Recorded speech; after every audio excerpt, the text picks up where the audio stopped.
na hapa naendana pia na mazoea, mila na desturi zetu.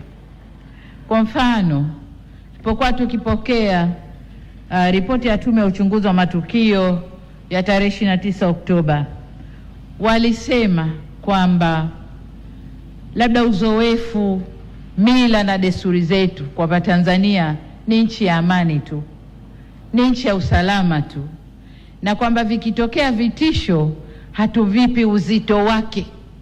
Tunasema watatukuta asubuhi tunapiga mswaki hapo, wao wakija sisi tupo bwana. Unaona? Kwa hiyo ile ni uzoefu, ni mila zetu. Tanzania nchi sawa, watafanya nini kikubwa? Lakini yaliyotokea yametupa funzo. Tulijaribiwa, lakini kwa dhati kabisa nishukuru vyombo vyetu vya ulinzi na usalama.